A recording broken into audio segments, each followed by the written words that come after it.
Hi, my name's Conrad. I'm the Learning and Special Research Librarian at the Helen Burns Central Library, University of Thornfield. This is a report on Orcid for Dr. Eyre. Orcid stands for Open Researcher and Contributor ID, and it's a not-for-profit organisation that supplies researchers with a persistent, unique identifier they can use for all their works. It removes the name ambiguity issue and definitively attributes their work to themselves. In the process of registering for an Orcid ID, users also create a profile on the Orcid database. The database can be searched using a free public API, and this is a copy of my Orcid profile. I registered for an Orcid ID which only took 30 seconds. Part of the profile includes my education, employment history, any funding I've received for research, and any works or publications I've done. Now, for a fee, organizations can get access to enhanced APIs that let them interact with their researchers' Orcid profile and exchange information between that profile and their various information repository or human resource management systems. But they can only do that if I've allowed them to, by nominating them as a trusted party under my account settings. On the screen now is a list of all the universities and research bodies that use Orcid. They access it through an Australian consortium led by the Australian Access Federation. By using this consortium, they get to use Orcid for a reduced fee, and the Australian Access Federation can supply all the technical support they need to integrate Orcid into their systems. Orcid is recommended by the various university libraries for researchers to use to help make their work more discoverable.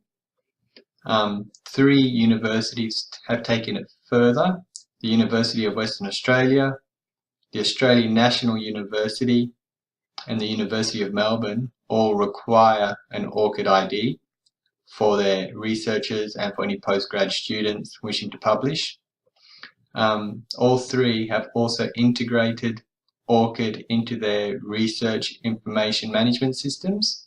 So whenever their researchers publish, it automatically updates their Orcid profile. Our information service definitely needs to be aware of this technology. Its uptake by the vast majority of universities in Australia show how important they believe this to be. There are also ways it is being integrated into government research bodies. The Australian Research Council and the National Health and Medical Research Council plan on integrating Orcid into their grants management systems. Governments may also start using Orcid when assessing the research performance of institutions, which could affect funding levels, for example.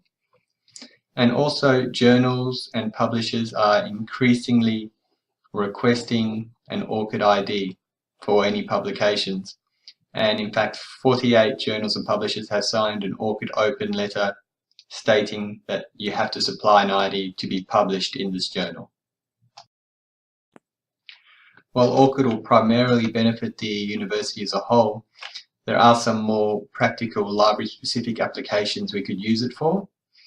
For example, we can use Orcid IDs to identify a researcher's publications when determining their H-index to determine the impact of their work.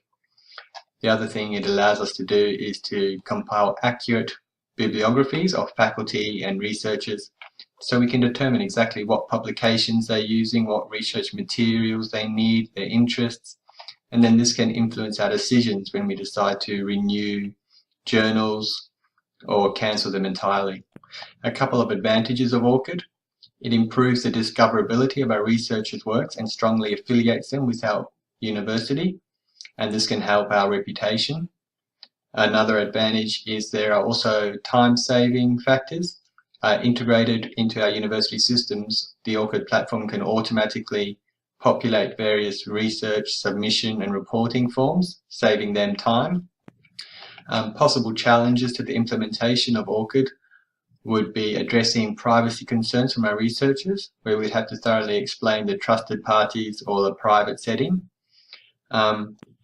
Another issue is actually keeping the Orcid record up to date or including older works in it.